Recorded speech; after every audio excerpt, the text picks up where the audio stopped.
మీకోసం తెచ్చింది necklace Mela flat 9.99 VA తో నవంబర్ 29 నుండి డిసెంబర్ 7 వరకు హిల్స్ బ్రాంచ్ త్వరలో ప్రారంభం.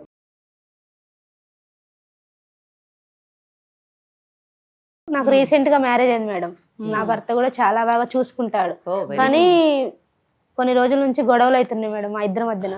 బాగా చూసుకుంటున్నాడు అంటున్నావు, మళ్ళా గొడవలు అంటావేంటి? దేనికి అవుతున్నాయి అమ్మ గొడవలు? అంటే రీసెంట్ గా అంటే నాకు ఎక్స్ బాయ్ ఫ్రెండ్ ఉండేది మేడం. అమీర్పేట వచ్చి కోచింగ్ తీసుకున్నాను మేడం. ఇన్స్టిట్యూట్ కి వెళ్ళాను, ఇన్స్టిట్యూట్ లో పరిచయం అయ్యాడు మేడం. 1 year 2 years తిరిగాము, కానీ ఇంట్రెస్ట్ లేదని చెప్పా మేడం. ఫస్ట్ మ్యారేజ్ చేసుకోవడం, ఇంతలోకి అమ్మ వాళ్ళు మంచి సంబంధం ఐటీ జాబ్ అని మ్యారేజ్ చేశారు మేడం. ఈ ఆయన నీకేంటి బాధ, నిన్ను ఎందుకు బాధ పెడుతున్నాడు? ఇన్నాళ్ళు లేని 9 నెలలు ఫోటో చూసి మేడం, అంటే ఫోటో ఇట్లా బుక్ చేసుకునే దాంట్లో ఎడిటింగ్ చేసి పెట్టారు మేడం. నువ్వు ఇట్లాంటి దాన్ని వచ్చి నీ క్యారెక్టర్ ఇదా అని బజార్ క్యారెక్టర్ నిజంగా అదేనా? పెళ్లికి ముందు వ్యభిచార వృత్తి చేసేది అనేటటువంటి ఆలోచన అతనికి కలగడానికి ఆ ఫోటో ఎవరైతే బుకింగ్ చేసుకుంటారో ఆ బుకింగ్ వాళ్ళ ద్వారా ఆ ఫోటో ఇతనికి రావడం. తన అభిప్రాయాన్ని ఏ విధంగా చెప్తుందంటే, నేను ముందే చెప్పాను పెళ్లి చేసుకోనని చెప్పాను, కానీ 2 సంవత్సరాలు అతనితో తిరిగాను. ఏంటి, what message you want to give సమాజానికి? ప్రేయస్ లాగా చూసాడా లేకపోతే ఇంకోలా చూసాడంటే నువ్వు అన్నిటికీ తలకాయ చెప్తున్నావు. ప్రేయస్ లాగా చూసిన తర్వాత అంటే పెళ్లి చేసుకోమా? ప్రేయస్కి అంటే అర్థం ఏంటి? ఏమనుకుంటున్నారు మీ ఆడపిల్లలు అసలు? ఇంకా మళ్ళీ ఈ అబ్బాయినేమో వదిలేసావా, తిరిగిన రోజులు తిరిగి మళ్ళీ ఇంకో అబ్బాయిని పెళ్లి చేసుకున్నా అంటే ఏం మాట్లాడుతున్నావు అమ్మా నువ్వు? విక్రమ్కి ఫోన్ చేసా మేడం, ఈ ఫోటో నీతో ఉన్నప్పుడే దిగా కదా, నువ్వే పెట్టావా అంటే నేనే పెట్టాను. హలో పూజ. విక్రమ్ ఫోన్ ఎందుకు లిఫ్ట్ చేయట్లేదు పూజ? నువ్వు అసలుకి ఎందుకు చేయాలి విక్రమ్? పూజ నీకు నేను ఎందుకు చేయాలి విక్రమ్? నా లైఫ్ అంతా ఆగం చేసావు కదా. కానీ నాకు నువ్వు కావాలి, నువ్వు ఎలాగే నాకు నువ్వు కావాలనేసే కదా నేను అనిస్తుంది. అయితే మ్యారేజ్ అయ్యాక ఎట్లా మెసేజ్ పెళ్లి చేసుకునే చెప్పాను, నాకు నువ్వు కావాలి పూజ, నీకోసం ఏదైనా చేస్తాను, నాకు నువ్వు కావాలి. నువ్వు పెళ్లి చేసుకున్నా కావాలి, అవసరమైతే మీ హస్బెండ్ తో మాట్లాడారైనా మాట్లాడతా, అవసరం మీ హస్బెండ్ ఏదైనా చేయమన్నా నేను చేస్తాను. కాదమ్మా విక్రమ్, వాళ్ళ హస్బెండ్ కి ఫొటోస్ పంపించింది మీరేనా? నేనే పంపించాను మేడం. ఎందుకని, దేనికోసం పంపించావు? నాకు అమ్మాయి కావాలి మేడం, నాకు అమ్మాయి కావాలంటే అమ్మాయి కోసం నేను ఏదైనా చేస్తాను మేడం. నాకు అమ్మాయి కావాలనేసి నేను చేశాను కదా. అదేమన్నా బొమ్మ? కాదు కాదమ్మా, అదేమన్నా బొమ్మ? నా బొమ్మ నాకే కావాలి, నేను చెప్పినట్టు వినాలి అంటే ఎట్లాగమ్మా? మీకు అసలు ఎవరు సరిగ్గా చెప్పేవాళ్ళు లేక ఇలా ప్రవర్తిస్తున్నారు. నువ్వు చదువుకోవాల్సిన టైంలోని నువ్వేం పెద్ద కోటీశ్వరుడుగా? రేపు ఆ అమ్మాయి 4 కేసులు నీ మీద వేస్తే ఆ కేసులను ఎలా పోరాడతావు? కోర్టుల చుట్టూ తిరిగి నీ జీవితాన్ని పాడు చేసుకుంటావా? క్రిమినల్ కేసెస్ వేయించుకొని జైలుకు పోతావా? లేకపోతే నీ జీవితాన్ని సరిదిద్దుకుంటావా? బంగారు భవిష్యత్తును చూస్తావా? నువ్వే నిర్ణయించుకోవాలి. అడ్వైస్ కార్యక్రమానికి స్వాగతం. నాతో పాటుగా అడ్వకేట్ వెంకటేశ్వరి గారు, అలానే మోటివేషనల్ స్పీకర్, ఫ్యామిలీ కౌన్సిలర్ కల్పవల్లి గారు ఉన్నారు. నమస్తే అమ్మ ఇద్దరికి. నమస్తే అమ్మ. పూజ అనే ఒక అమ్మాయి మన స్టూడియోకి వచ్చింది. పెళ్లి కాకముందు తెలిసి తెలియని తనంలో చేసిన ఒక తప్పు ఇప్పుడు అమ్మాయికి పెళ్ళి అయిపోయింది, దాన్ని వెంటాడుతోంది. నేను తెలియక చేసిన తప్పు వల్ల నేను ఇప్పుడు పెళ్ళి అయిపోయిన తర్వాత కూడా నేను వెనక్కి వెళ్ళలేకపోతున్నాను, ముందుకు రాలేకపోతున్నాను. నిజం చెప్పాలంటే నాకు తనువు చాలించటమే శరణ్యం అన్నట్లుగా మాట్లాడుతూ మన స్టూడియో దాకా వచ్చిందమ్మా. అమ్మ చెప్పు, అసలు నీ సమస్య ఏంటి? మేడం వాళ్ళు ఇద్దరు ఉన్నారు, ఒకసారి మాట్లాడు. నమస్తే మేడం. చెప్పమ్మా. నా పేరు పూజ, నేను నల్గొండ నుంచి వచ్చాను. నాకు రీసెంట్ గా మ్యారేజ్ అయింది మేడం. నా భర్త కూడా చాలా బాగా చూసుకుంటాడు, కానీ కొన్ని రోజుల నుంచి గొడవలు అవుతున్నాయి మేడం మా ఇద్దరి మధ్యన. బాగా చూసుకుంటున్నాడు అంటున్నావు, మళ్ళా గొడవలు అంటావేంటి? దేనికి అవుతున్నాయి అమ్మ గొడవలు? అంటే నాకు ఎక్స్ బాయ్ ఫ్రెండ్ ఉండేది మేడం. బాయ్ ఫ్రెండ్ అంటే ఇన్స్టిట్యూట్ లో పరిచయం మేడం. అమీర్పేట వచ్చి బీటెక్ అయిపోయింది మేడం నాది. ఓకే, చాలా మంది పరిచయం ఉంటారు కదా, మాట్లాడేది పెద్ద తప్పేం కాదు. అమీర్పేట వచ్చి కోచింగ్ తీసుకున్నాను మేడం. ఇన్స్టిట్యూట్ కి వెళ్ళాను, ఇన్స్టిట్యూట్ లో పరిచయం అయ్యాడు మేడం. ఓకే, 1 year 2 years తిరిగాము, కానీ ఇంట్రెస్ట్ లేదని చెప్పా మేడం. ఫస్ట్ మ్యారేజ్ చేసుకోవడం, ఇంతలోకి అమ్మ వాళ్ళు మంచి సంబంధం ఐటీ జాబ్ అని మ్యారేజ్ చేశారు మేడం. అది మ్యారేజ్ చేశాక 3 months 4 months బాగా హ్యాపీగా ఉన్నా మేడం, నేను నా హస్బెండ్. కానీ ఇంతలోకి తను ఒకటే మెసేజ్లు ఫోన్లు చేస్తున్నాడు మేడం. నా ఎక్స్ బాయ్ ఫ్రెండ్, నాకు నువ్వు కావాలి, నువ్వు లేకపోతే నేను బతకలేను, చచ్చిపోతా అని టార్చర్ చేస్తున్నాడు మేడం. ఇటు పేరెంట్స్ చెప్పుకోలేను, ఇటు హస్బెండ్ చెప్పుకోలేక నాలో నేను నలిగిపోయాను మేడం చాలా. మీరే ఏదో ఒక న్యాయం చేస్తారని వచ్చాను మేడం. ఎందుకు టార్చర్ ఏ విధంగా అంటే అతనికి మీ హస్బెండ్ కి తెలిసిపోయిందా తెలిసిపోయింది మేడం. మా హస్బెండ్ వాళ్ళ ఫ్రెండ్స్ కి ఫొటోస్ అంటే పంపించాడు మేడం. నా ఎక్స్ బాయ్ ఫ్రెండ్ అంటే ఇట్లా గర్ల్స్ ని బుక్ చేసుకుంటారు మేడం. అలా ఆ విధంగా పంపించి మా హస్బెండ్ వచ్చి నువ్వు ఇలాంటి దానివి అలాంటి దానివి ఒక బజార్ దాని లాగా ట్రీట్ చేసింది మేడం.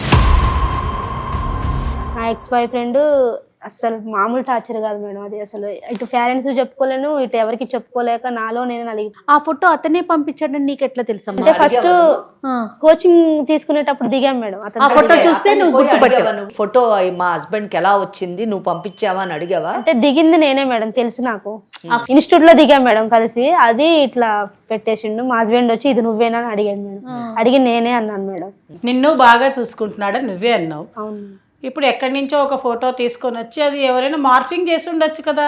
నువ్వెందుకు వెంటనే మా బాయ్ ఫ్రెండ్ తీసాడని నువ్వు ఎందుకు చెప్పావు? మరి చెప్పేసావు ఆ మాట కూడా? చూస్తుంటే అలా చెప్పావని అని చెప్పలేదు మేడం. అతనే అన్నాడు, చీ నువ్వు ఇట్లాంటి దానివి అట్లాంటి దానివి, నాకు వద్దు, నాకు విడాకులు కావాలని. దేనికి వద్దు? ఫోటోకే వద్దు అంటే అమ్మా, ఫోటోకే వద్దు. ఏం చేశాడు అనుకుంటున్నాడు? ఫోటోలోని నువ్వు నేను ఒక్కదాన్నే ఉన్నాను మేడం. మరి ఒక్కదానివే ఉన్న ఫోటోని ఎందుకు చూసి ఎందుకు ఆయన అనుమానపడుతున్నాడు? అంటే అవి అంటే బాయ్స్ ఉంటారు ఇట్లా బుక్ చేసుకుంటారు కదా అమ్మాయిల్ని, అందులో అట్లా సెట్ చేశాడు మేడం నా ఫోటోని. లేకపోతే ఉత్తిగా అయితే అదే ఒక ఫోటోకి అది కన్ఫ్యూజన్ గా ఉంది. చెప్పిందమ్మా, చెప్తోంది తను పాపం చెప్పలేకపోతుంది మనందరం ముందు. నిజమే కదా, ఒక ఆడపిల్ల. ఇప్పుడు నాకు ఆ అమ్మాయిని ఒక సెకండ్ ఆగమ్మ తల్లి, కొంచెం జయతో మాట్లాడతా, నాకే బాధ వస్తుంది. ఇక నువ్వేం చెప్తావు? నీ కళ్ళల్లో నీళ్ళు వస్తుంటే నాకు కూడా నీళ్ళు వస్తున్నాయి. అవునమ్మా. ఇప్పుడు ఆడపిల్లల్ని ఆ పదం వాడలేకపోతున్నాం, ఆ పదం మన నోటితోటి ఉపయోగించలేకపోతున్నాం. సో ఇక్కడ ఏంటంటే భర్తకి ఈమెకి మొదట ఒక ప్రేమికుడు ఉన్నాడు అన్న విషయం తెలియకపోవడం ఒక అదృష్టం. ప్రధానమైనటువంటి అంశం ఇక్కడ ఏంటంటే ఈ అమ్మాయి పెళ్లికి ముందు వ్యభిచార వృత్తి చేసేది అనేటటువంటి ఆలోచన అతనికి కలగడానికి ఆ ఫోటో ఎవరైతే బుకింగ్ చేసుకుంటారో ఆ బుకింగ్ వాళ్ళ ద్వారా ఆ ఫోటో ఇతనికి రావడం, అంటే ఆ వ్యవస్థ నుంచి ఆ ఫోటో వచ్చేసరికి నిజంగా చెప్పాలంటే ఏ వ్యక్తి అయినా కానివ్వండి అసలు నిలువెత్తున కూలిపోతాడు అని చెప్పొచ్చు. నిజానికి భర్త స్థానంలో ఉన్నటువంటి వాడు ఒక గౌరవప్రదమైనటువంటి కుటుంబం నుంచి ఒక అమ్మాయిని, చదువుకున్న అమ్మాయిని పెళ్లి చేసుకున్నాను అనే ఆలోచనలో ఉండి ఒక మంచివాడు భార్యను బాగా చూసుకుంటున్నటువంటి అబ్బాయి నా భార్య ఇటువంటి వృత్తి చేసేది అనేటువంటి విషయం అతని నోటీసుకు కానీ వస్తే ఎవ్వరూ సహించరు, భరించరు. నిజం చెప్పాలంటే బ్రతకడం కూడా చాలా ఆలోచించదగినటువంటి విషయం. ఇప్పుడు మన ముందు ఒక అమ్మాయి ఉంది కదా, చాలా అమాయకంగా ఉంది, చాలా అమాయకురాలు అనేటటువంటి కొన్ని కేసుల్లోని ఇటువంటి ఆలోచన విధానాన్ని మనం పక్కన పెట్టుకోవాలి. ఎందుకంటే అమ్మాయిలు అమాయకత్వం పక్కన పెడితే వాళ్ళు చేసుకునేటటువంటి చర్యలు, వాళ్ళు చేసేటటువంటి పనులు వాళ్ళ భవిష్యత్తుని ఏ విధంగా నాశనం చేస్తాయి అన్న విషయాన్ని చూస్తున్నటువంటి ప్రేక్షకులకు కూడా తెలియజేయాలి. అంటే ఎందుకంటే అమ్మాయి మాట్లాడేటప్పుడు అమ్మాయి కళ్ళల్లో నీళ్లు వచ్చి ఉండొచ్చుగాక, కానీ ఎంత సింపుల్గా అంటే సాఫ్ట్గానే సౌమ్యంగానే ఆ అమ్మాయి ఎంత తన అభిప్రాయాన్ని ఏ విధంగా చెప్తుందంటే, నేను ముందే చెప్పాను పెళ్లి చేసుకోనని చెప్పాను, కానీ 2 సంవత్సరాలు అతనితో తిరిగాను. ఏంటి what message you want to give సమాజానికి? నిన్ను చదువుకోవడానికి పంపించారు, చదువుకోవడం నీ పని, తోటి విద్యార్థులతో నువ్వు మాట్లాడావా, అక్కడికి మనం ఏం అనడానికి లేదు. కానీ 2 సంవత్సరాలు నేను తిరిగాను, నువ్వు తిరిగావు కాబట్టి ఈరోజు ఇక్కడ కూర్చోవలసినటువంటి పరిస్థితి వచ్చింది. ఇదే పరిస్థితి ఏ అమ్మాయికైనా జరుగుతుంది అన్న విషయాన్ని అమ్మాయిలు తెలుసుకోవాలి. వాళ్ళు చదువుకునే టైంలోని వాళ్ళు చదువుకోవాలి, ఒక పద్ధతిలో ఉండాలి, సమాజం ఆమోదించే రీతిలో ఉండాలి తప్పితే లిమిటేషన్స్ దాటితే ఇటువంటి సమస్యలను ఎదుర్కోవాల్సి వస్తుంది. ప్రతిదానికి ఒక పరిమితి, ఒక గీత ఉండాలి. అది ఫ్రెండ్షిప్ అవ్వండి, ప్రేమించుకోవటం అవనివ్వండి, భర్త అవనివ్వండి, భార్య అవనివ్వండి, ప్రతిదానికి మనం ఒక గీత గీసుకుని ఆ గీత లోపల ఉండాలి. ఆ గీత దాటితే ఆ రిలేషన్ అనేది దెబ్బతింటదేమో అనేది నా అభిప్రాయం. సో పూజ ఎక్కడ ఉందో చూద్దాం. గీత లోపల ఉందా, గీత దాటిందా పెళ్లికి ముందు? అంటే నువ్వు చదువుకునే రోజుల్లో అతనితో నీకు పరిచయం, 4 ఫ్రెండ్లో అతను కూడా ఒక ఫ్రెండా? ఇంకొంచెం ఎక్కువగా అతను ఫీల్ అయ్యాడా, నువ్వు ఫీల్ అయ్యాడా? కొంచెం ఎక్కువగా తిరిగాం మేడం. అంటే అతనికి నిన్ను పెళ్లి చేసుకోవాలనే ఆలోచన ఉందా? అతనికి ఉంది మేడం, నాకు లేదు. ఫస్టే చెప్పా మేడం, తిరిగేటప్పుడే మ్యారేజ్ ఇంట్రెస్ట్ లేదు అని చెప్పేసాను. అమ్మ ఇప్పుడు మేడం వాళ్ళు కానీ నేను కానీ అడిగేది ఒకటి క్లారిటీ. అతను నిన్ను ఒక ఫ్రెండ్ లాగా చూసాడా, ఒక ప్రేయస్ లాగా చూసాడా? ప్రేయస్ లాగే చూసాను. నువ్వెలా ఫీల్ అయ్యావు? నేను కూడా ప్రేయస్ లాగే అనుకున్నాను, కానీ మ్యారేజ్ అయితే ఇంట్రెస్ట్ లేదు మేడం. అమ్మ జయ, ఒక్క నిమిషం నేను మాట్లాడు. కాదమ్మా, ఇప్పుడు అమ్మాయి అడుగుతుంది నిన్ను, ప్రేయస్ లాగా చూసాడా లేకపోతే ఇంకోలా చూసాడంటే నువ్వు అన్నిటికీ తలకాయ గుప్తున్నావు. ప్రేయస్ లాగా చూసిన తర్వాత అంటే పెళ్లి చేసుకోమా? ప్రేయస్కి అంటే అర్థం ఏంటి? ఏమనుకుంటున్నారు మీ ఆడపిల్లలు అసలు? కానీ నువ్వేంటి ప్రేయసి అని చూశాడు అని నువ్వే ఒప్పుకుంటున్నావా? ఇంకా మళ్ళీ ఈ అబ్బాయినేమో వదిలేసావా? తిరిగిన రోజులు తిరిగి మళ్ళీ ఇంకో అబ్బాయిని పెళ్లి చేసుకున్నా అంటే ఏం మాట్లాడుతున్నావు అమ్మా నువ్వు? మరి నీకే క్లారిటీ లేదు. కాదుమా, తనకి మనసులో లేదు. ఆ విషయం క్లియర్ గా చెప్పి అతను అవాయిడ్ చేయాలి కదా. అది నీకు పెళ్లి సంబంధం చెప్పాను మేడం. ఏమని చెప్పి మ్యారేజ్ చేసుకోను వద్దు అంటే. అమ్మ నువ్వు నీ ఉద్దేశంలో పెళ్లి వేరు, తిరగడం వేరా? పెళ్లి వేరు, ప్రేమించడం వేరు. ఆ అబ్బాయి ప్రేయసిగా అనుకుని తిరిగాడు అంటే ఎంత దూరమైనా పోయి ఉండొచ్చు. నేను అడగకూడదు, పొజిషన్ లో అడగాల్సిన క్వశ్చన్లను నేను అడగలేను కదా. అదే ఇప్పుడు నలుగురు ముందు అడిగే ప్రశ్నలు కొన్ని ఉంటాయి, నలుగురు ముందు అడగకూడని ప్రశ్నలు కొన్ని ఉంటాయి. ఇప్పుడు ఆ అమ్మాయి అడిగిన దానికి నేను మాట్లాడి కౌంటర్ ఇవ్వడానికి నేను కొంచెం బాధపడుతున్నాను. ప్రేయసి అన్న మాటకి నువ్వు ఓకే అవునమ్మా ప్రేయసిగా చూసారంటున్నావు. అసలు ప్రేయసి అంటే తెలుసా నీకు? మీరు ఆడపిల్లలు ఏమనుకుంటున్నారు? ఏదో మా అబ్బాయి దొరికాడంటే ఏదో లిప్స్టిక్ కొనిస్తాడు, సెల్ ఫోన్ కొనిస్తాడు, బండిలో పెట్రోల్ పోసుకొని తిప్పేస్తాడు. ఇదేనా ప్రేయస్ అంటే? ఇదేనా బాయ్ ఫ్రెండ్ అంటే? ఇలాగే తిరిగేస్తారా? పైగా ఫోటోలు తీసుకున్నాను, నేను ఫోటోలు ఇచ్చాను. ఏంటి జయ ఇదంతా? అందరు అమ్మాయిలాగే నేను కూడా ఫ్రెండ్లీగా. కాదమ్మా, ఇప్పుడు ఎవరు వచ్చారు ఇక్కడ దాకా చెప్పు. అందరూ అమ్మాయిలాగా నువ్వు చేస్తున్నావు, కానీ సమస్య నీకు వచ్చింది కదా, అవునా కదా? సరే, ఇంతకీ అసలు ఎందుకు పెళ్లి చేసుకోకూడదు అనుకున్నావు అతన్ని? చెప్పు, ఎందుకు వద్దనుకున్నావు? అతని ముందుగానే ఎందుకు చెప్పావు? అతనికి జాబ్ లేదు, ఏం లేదు, సెటిల్ కూడా కాలేదు మేడం. రైట్, చూసారా? కానీ ఒకటి ఇక్కడ మేడం, ముందుగానే చెప్పానంటుంది ఆమె. డిసైడెడ్ నేను ఓన్లీ ఈయనతో తిరుగుతాను. ముందుగానే చెప్పావు, కానీ ఆ అబ్బాయితో తిరిగావు కదా, వాడికంటే ఆశలు రేకెత్తించావు కదా. తిరుగుతాను కానీ పెళ్లి చేసుకోను బిఫోర్ స్టడీయింగ్. అమలు, అప్పుడు తిరిగేటప్పుడు మాత్రం అబ్బాయికి డబ్బులు ఉన్నాయా? లేవు. మరి ఎలా తిరిగేవాడు? మరి పెట్రోల్ పోసుకొని పాపం బండి వేసుకొని తిరగాలిగా. మరి అబ్బాయికి అసలు ఏమైనా ఉన్నాయా? ఇప్పుడు డబ్బు లేకపోతే పెళ్లి చేసుకోలేదు అన్నావు, తిరగడానికైతే ఏమైనా ఉన్నాయా? మరి పార్ట్ టైం ర్యాపిడో నడిపించి వాడితోనే బైక్ నడిపేది మేడం. ఓహో, బైక్ నడిపిస్తాడు కాబట్టి హాయిగా ర్యాపిడో నువ్వు కూడా బుక్ చేసుకున్నావా? ఈ అమ్మాయి కూడా నాకు ఈ సమయంలోని నా అవసరాలు తీరుస్తున్నాడు అనే ఆలోచనతో భవిష్యత్తులో పెళ్లి చేసుకుంటే నా బాధ్యత కూడా స్వీకరిస్తాడు అనే ఆలోచన ఉండాలి. ఆ ఇంట్రెస్ట్ లేనప్పుడు, నీకు అంతకంటే కంఫర్టబుల్ లైఫ్ కావాలని అన్నప్పుడు నువ్వు తిరగకూడదు. ఎందుకంటే నీకు వేరే అబ్బాయి జీవితం పాడు చేసే హక్కు లేదు, అంతే కదా.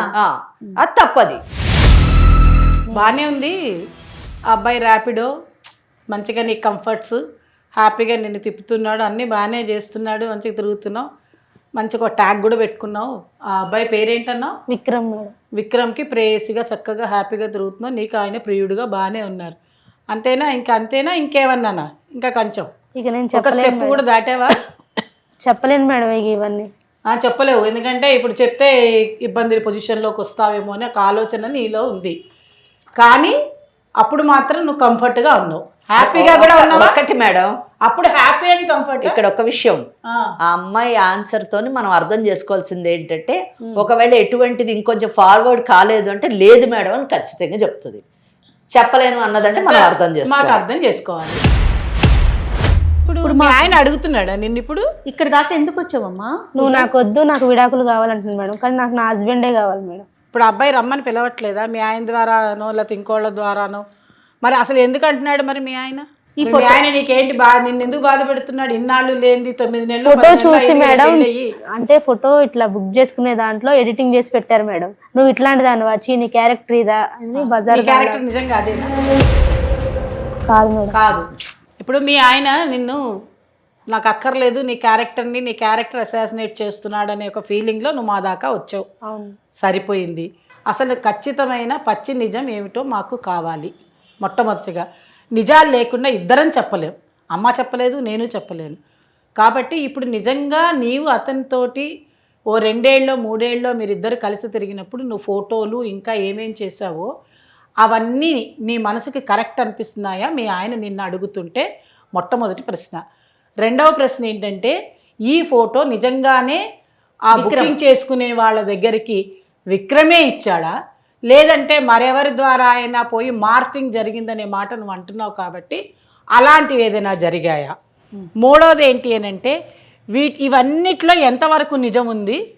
నీకు నీ భర్తే కావాలి, నాకు మళ్ళీ విక్రమ్ అక్కర్లేదు అనే మాటకి నువ్వు ఎందుకు కంక్లూజన్కి వస్తున్నావు కూడా నాకు నీ మనసులో మాట కావాలి. విక్రమ్కి ఫోన్ చేశా మేడం, ఈ ఫోటో నీతో ఉన్నప్పుడే దిగా కదా, నువ్వే పెట్టావా అంటే నేనే పెట్టాను.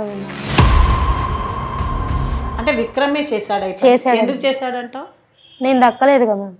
దక్కలేదు ఇప్పుడు అంటే అట్లా పెడితే దక్కుతావా నువ్వు? అదేలా అంటే నా హస్బెండ్ ముందు నేను బ్యాడ్ అవుతా కదా మేడం.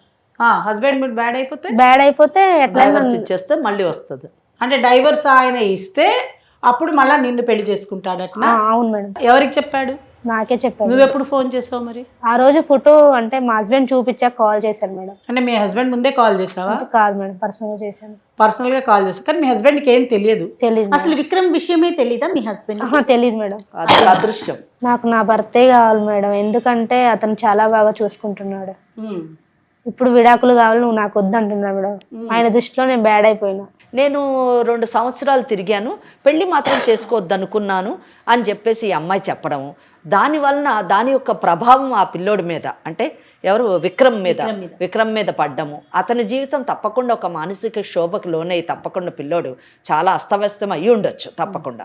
అంటే ఎంత ఫ్రస్ట్రేట్ అయితే ఆ పిల్లోడు తన ఆఖరికి చేసుకున్నటువంటి పెళ్లిని కూడా చిందరవందర చేసి దాన్ని పాడు చేసి మళ్ళీ తను ఆ ప్రేయసిని దక్కించుకోవాలి అనే ఆలోచన కలగడం మనం నిజంగా కొంచెం ఆలోచించదగిన విషయం. కానీ ఇక్కడ ఈ అమ్మాయి సెకండ్ ఫేజ్ వచ్చేసరికి చేసుకున్నటువంటి పెళ్లినే కాపాడుకోవాలి. ఫస్ట్ ఫేజ్లో షీఈస్ నాట్, అక్కడ ఆమె ఏమాత్రం కూడా నీతివంతంగా లేదు. ఆమె ఎక్కడ కూడా మారల్ వాల్యూస్ని పాటించలేదు, ఎక్కడ కూడా ఆమె కమిట్మెంట్ లేదు. అల్లాటప్పాగా చిందరవందరగా ఏదో ఆ లైట్గా లైఫ్ని తీసుకుంది. కానీ ఎప్పుడైతే పెళ్లి చేసుకుందో తన భర్త యొక్క ప్రేమను చవి చూసిన తర్వాత అక్కడ బాధ్యతాయుతంగా మారి పెళ్ళి అనేటటువంటి ఇన్స్టిట్యూషన్ పట్ల రెస్పెక్టబుల్గా ఉండి నా భర్తని నేను కాపాడుకోవాలి, నా కుటుంబాన్ని నేను కాపాడుకోవాలి, నాకు పెళ్ళి అనేటటువంటి బంధాన్ని నేను కంటిన్యూ చేయాలి అని అనుకోవడం చాలా గొప్ప విషయం. సో ఇక్కడ తను ఈరోజు సుమన్ లీగల్ అడ్వైస్ కార్యక్రమానికి వచ్చి నా కుటుంబాన్ని పరిరక్షించండి, నా భర్త నాతో ఉండేటట్టు చూడండి, నా సంసారాన్ని చక్కబెట్టండి అని అడగడం చాలా హర్షణీయం. అయితే ఇక్కడ మనము ఆ పని చేసేటటువంటి అవకాశం కూడా మనకుంది. ఎందుకంటే ఆమెలోని ఈ మార్పు, ఆమెలోని ఈ యొక్క ఆలోచన మనం నిజంగా ప్రోత్సహించాలి, అభినందించాలి. ఎందుకంటే మనం సెట్ కూడా చేయగలం. ఎందుకు సెట్ చేయగలం అంటే ఇక్కడ అన్డౌటెడ్లీ పూజ యాజ్ వెల్ యాజ్ విక్రమ్ ఇద్దరి జీవితాల్లోని విక్రమ్ కూడా విక్టిమ్ అనే చెప్పాలి. గతంలోని చేసేటటువంటి చర్యల యొక్క ప్రభావం భవిష్యత్తు మీద ఎలా ఉంటుందని భావి తరాల వారికి చెప్పగలం. ఇక్కడ ఇది చేయడానికి మనకు అవకాశం ఏంటంటే లక్కీలీ ఈ కేసులోని భర్తకి వీళ్ళిద్దరూ ప్రేమికులన్న విషయం తెలియకపోవడం, భర్తకి కౌన్సిలింగ్ చేయడం ద్వారా అలాగే విక్రమ్తో మాట్లాడి నయానో భయాన్నో అతనిలోని మార్పును తీసుకొచ్చి తన భవిష్యత్తుని వేరే విధంగా సరిదిద్దుకోమని చెప్పేసి మనము చేయడానికి చేస్తే తప్పకుండా ఈ అమ్మాయి బాగుంటుంది, విక్రము కొత్త జీవితాన్ని ప్రారంభిస్తాడు, భర్త కూడా శాంతియుతంగా తన భార్యతో కాపురం చేసుకోగలరు. ఒకసారి ఫోన్ కాల్ తీసుకుంటానమ్మా. ఏమా నువ్వు చెప్పు, మీ హస్బెండ్ తో మాట్లాడదామా లేకపోతే విక్రమ్ తో మాట్లాడదాం? అతనికి ఏం చెప్పొద్దా? మీ హస్బెండ్ కి ఏమొద్దు మేడం? ఏమా మరి ఇప్పుడు ఏం చేద్దామంటారు? మరి ఒకసారి విక్రమ్ కాల్ చేయండి అవకాశం ఉంటే. విక్రమ్ తో మాట్లాడి దాన్ని బట్టి డిసైడ్ చేద్దాం. ఏమా చేద్దామంటే? అంతే కదమ్మా. అంతే కదా. కాల్ చేయమ్మా. చేస్తాను.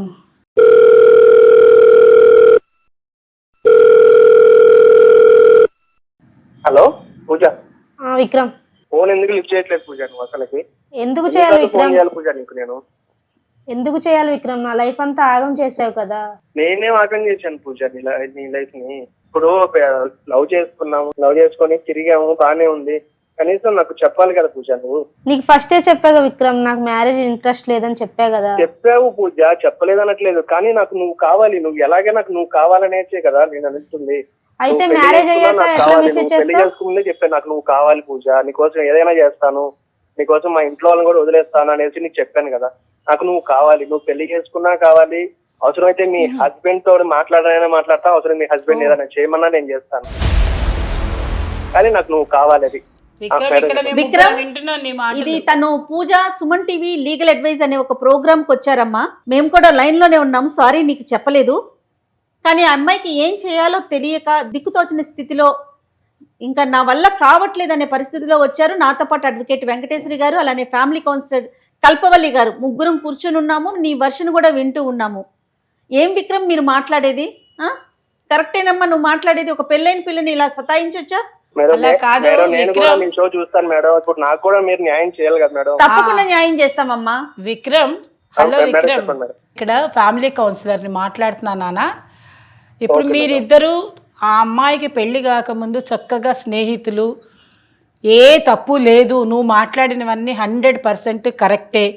నీకు ఇంటెన్షన్ ఉన్నది పెళ్లి చేసుకోవాలని, నీకు ఇంటెన్షన్ ఉన్న మాట కరెక్టే. తను మాత్రం మొదటి నుంచి ఏంటంటే నువ్వు ఒక చక్కటి స్నేహితుడిగా ఉండాలనే కోరికలోనే ఉన్నది, అలాగే నీతో ఉన్నది. పెళ్లి చేసుకోవడానికి ఇష్టంగా లేదు. సరే, 2 ఏళ్ళు మీరిద్దరు హాయిగా తిరిగారు. మీరు అనుకున్నారు కానీ తను అనుకోలేదు కదమ్మా. అదే కనుక మీరు అప్పుడే పెళ్లి చేసుకొని ఉంటే అది వేరే విషయం ఉండేది. సరే, అప్పుడు మీకు ఏ అవకాశాలు మీకు లేకపోబట్టి మీరు చేసుకోలేదు. దానికి నేనేం అనట్లు, అయిపోయిన భాగవతం గురించి నేను కాదమ్మా. ఇక్కడ నేను అడ్డొస్తున్నాను అనుకోవద్దు. ఆ అమ్మాయి నాకు ఇష్టం లేదు అని చెప్పినా కూడా నువ్వెందుకు కంటిన్యూ చేశారు విక్రమ్? మీరెందుకు కంటిన్యూ చేశారు మరి? ఆ అమ్మాయికి ఏమో ఇష్టం లేదు. ఎంత డబ్బులు ఖర్చు పెట్టాలనుకుంటున్నారు మేడం? డబ్బులు కోచింగ్ అయిపోయిన తర్వాత ర్యాపిడో నైట్ అంతా ర్యాపిడో కొట్టేసుకొని అమ్మాయికి షాపింగ్ కానీ సినిమాలకు కానీ ఎన్ని చోట్లగానే తిప్పాను అనుకుంటున్నారు అమ్మాయి. అవన్నీ కరెక్టేనమ్మా, కానీ అమ్మాయి నాకు నీతో పెళ్లి ఇష్టం లేదనే విషయం నీకు చెప్పిందా చెప్పలేదా? అది నిజం చెప్పండి. ఆ అమ్మాయికి హాస్టల్ ఫీజు కూడా నేనే కట్టాను మేడం. ఎన్నోసార్లు కట్టాను, అడగండి అమ్మాయిని. అదేనమ్మా, మీరు కట్టారు. నాకు ఆ అమ్మాయి కావాలి మేడం, అలాగే అందుకనే నేను.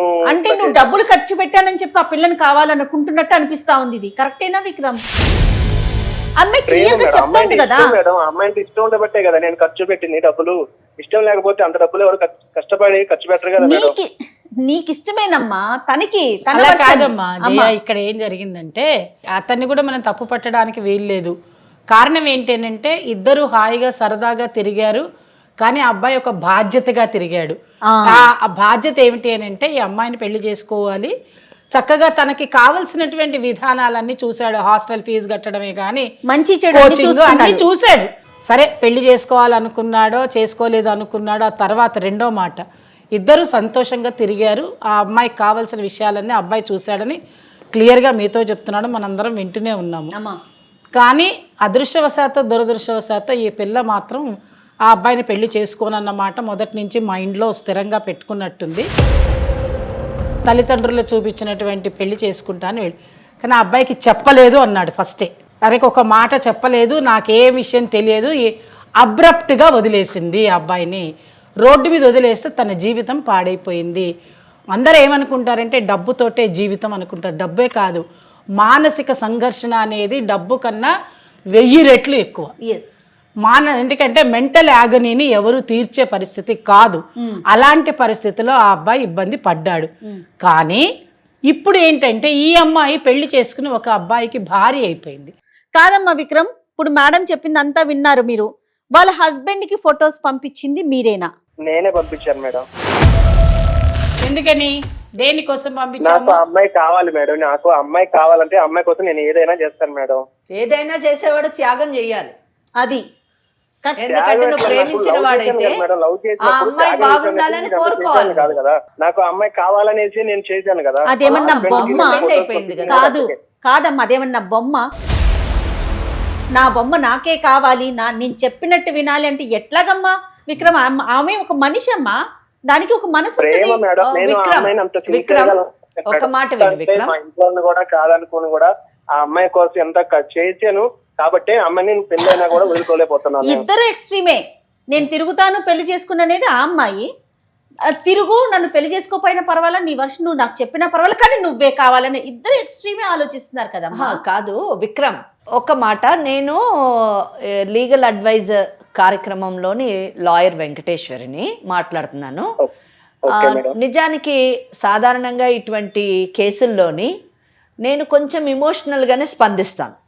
కానీ ఈ కేసు వింటున్న మొదటి నుంచి కూడా నీ పట్ల నాకు కొంచెం సానుభూతి ఉంది. ఎందుకు సానుభూతి ఉంది అంటే ప్రథమ స్థాయిలో ఎక్కడ కూడా నీ తప్పు లేదు. నువ్వు ఆ అమ్మాయిని చాలా జెన్యూన్గా, పూజాని చాలా జెన్యూన్గా ప్రేమించావు. ఆమె గురించి నిజానికి నువ్వు ఎన్ని పనులు చేయాలో అన్ని పనులు చేసావు. అక్కడ నీ త్యాగం కనిపిస్తుంది. నీ ఆలోచన కూడా చాలా గొప్పది. ఏంటంటే ప్రేమించడమే కాదు, పెళ్లి చేసుకోవాలి, ఆమెకు ఒక గౌరవప్రదమైనటువంటి స్థానాన్ని నీ జీవితంలో కలిగించాలి అనుకోవడం కూడా హర్షణీయం. కానీ రెండవ స్థాయికి వచ్చినప్పుడు, అంటే ఆ అమ్మాయి పెళ్ళి అయిన తర్వాత ఆమె నాకు కావాలి అని కోరుకోవడం మాత్రం కరెక్ట్ కాదు. First mistake. అది ఎలాగైనా పొందాలి, నయానో భయానో ఆమె జీవితం నాశనం చేసైనా నేను దక్కించుకోవాలి అన్నది ఇంకా క్షమించరానటువంటి నేరం. అంటే నువ్వు మొదట ఒక ప్రేమికుడుగా ఉన్నప్పుడు నువ్వు చూపించినటువంటి గొప్ప లక్షణాలు, నీ ఒక హీరో అప్పుడు నిజం చెప్పాలంటే. ఈరోజు ఆఫ్టర్ మ్యారేజ్, ఆ అమ్మాయి మ్యారేజ్ తర్వాత నువ్వు ఆమెకు ఒక విలన్లాగా మారిపోయి ఆమె నిన్ను తన భర్తని వదిలి నిన్ను పెళ్లి చేసుకుంటుంది అని అనుకోవడం ప్రథమ తప్పు. రెండోది, ఒకవేళ పెళ్లి చేసుకున్నా నువ్వు బలవంతంగా వాళ్ళని విడగొట్టి నువ్వు పెళ్లి చేసుకున్నా ఆమె నీకు కమిటెడ్గా ఉంటుంది అని అనుకోవడం రెండో తప్పు. నిజం చెప్పాలంటే ఆ అమ్మాయికి కమిట్మెంట్ అన్నది లేదు. కమిట్మెంట్ అన్నది లేదు. ఆ అమ్మాయి లేకుండా నేను బ్రతకలేను మేడం. ఇప్పటిదాకా నేను అమ్మాయి కోసం ఎన్నో సార్లు సూసైడ్ అటెంప్ట్ చేశాను, చేతులు కోసుకున్నాను. చివరికి నాకు ఏది తెలియక ఈ పని చేయాల్సి వచ్చింది. అవన్నీ నీ ప్రాబ్లమ్స్. అలాగైనా వదిలేస్తాడు, అప్పుడైనా ఒంటరిగా ఉంటది, నేను అలాగైనా పెళ్లి చేసుకున్నాను అనేది అనుకున్నాను మేడం. అవన్నీ నీ ప్రాబ్లమ్స్, నీ తప్పులు. ఎందుకంటే నువ్వు ప్రేమించడం తప్పని నేను అనను, అలాగే నువ్వు ఆ అమ్మాయితో నీ హద్దు మీరు తిరగడం తప్పని నేను అనను, నువ్వు ఆ అమ్మాయికి ఖర్చు పెట్టింది తప్పని అనను. కానీ ఆ అమ్మాయి నిన్ను పెళ్లి చేసుకోను, కేవలం తిరుగుతాను అని చెప్పినప్పుడు ఆ అమ్మాయి క్యారెక్టర్ ఏంటి, ఆమె పర్సనాలిటీ ఏంటి అని అసెస్ చేయకపోవడం నీ తప్పు. అర్థమైందా? ఆమెకి మొదటే కమిట్మెంట్ లేదు. అటువంటి కమిట్మెంట్ లేని అమ్మాయి గురించి నేను చేతులు కోసుకున్నా, ఇప్పుడు ఆమె జీవితాన్ని నాశనం చేస్తా అంటే చూస్తూ ఎవరు ఊరుకోరు. బాగా గుర్తుపెట్టుకో. నేను ఇంతసేపు నీకు చాలా సౌమ్యంగా మర్యాదగా చెప్పాను. ఒకవేళ నీ యొక్క ఈ విధానం కానీ నువ్వు మార్చుకోకపోతే, నువ్వు ఫోటో పంపించాను అని చెప్పేసి నువ్వు ఒప్పుకున్నావు, కమిట్ చేసావు, దాని ప్రకారం నిన్ను బ్లాక్మెయిల్ కింద 7 సంవత్సరాలు శిక్ష అనుభవిస్తావు. అంతేకాకుండా ఆమె జీవితాన్ని, ఆమె గౌరవాన్ని భంగం కలిగించేటట్టు నువ్వు ప్రవర్తిస్తే ఇటు సివిల్ డ్యామేజెస్ కింద నీకు ఎన్ని కోట్లు కావాలంటే అన్ని కోట్లు మేము అడిగేటటువంటి అధికారం ఉంది. అలాగే క్రిమినల్ డిఫమేషన్ కింద నీ మీద కేసులు వేయాల్సి వస్తుంది. ఇవన్నీ వేస్తే నీ బంగారు భవిష్యత్తు. అంటే నువ్వు ఏదో అంత పెద్ద గొప్ప పిల్లోడు. విను నువ్వు, మీకు అసలు ఎవరు సరిగ్గా చెప్పేవాళ్ళు లేక ఇలా ప్రవర్తిస్తున్నారు. నువ్వు చదువుకోవాల్సిన టైంలోని నువ్వేం పెద్ద కోటీశ్వరుడువా? ఒక పేద కుటుంబం నుంచి వచ్చినటువంటి వాడు రాత్రిపూట ర్యాపిడో నడిపి ఆ అమ్మాయి యొక్క అవసరాలు తీర్చాను అని చెప్పావు. అంటే ఏంటి? మీ ఇంటి వాళ్ళు కనీసం నీకు డబ్బులు కూడా పంపించేటటువంటి స్థాయి లేనటువంటి వాళ్ళు. ఒక పేద కుటుంబం నుంచి వచ్చి నువ్వు చదువుకొని నీ కుటుంబానికి ఒక ఆసరాగా కావాల్సినటువంటి నువ్వు, ఒక కుటుంబం నుంచి వచ్చి తల్లిదండ్రుల పేరు నిలబెట్టి మంచిగా తన కాళ్ళ మీద ఆర్థికంగా నిలబడవలసినటువంటి పూజ ఈ పనులు చేయకుండా మీరు తప్పుడు పనులు చేసి ఈ రోజున మళ్ళీ ఇంకా మాట్లాడుతున్నావు ఆ అమ్మాయే కావాలని. ఎందుకయ్యా అమ్మాయి? నీకు వేరే పెళ్లి చేసుకో, మంచిగా సెటిల్ అవ్వు.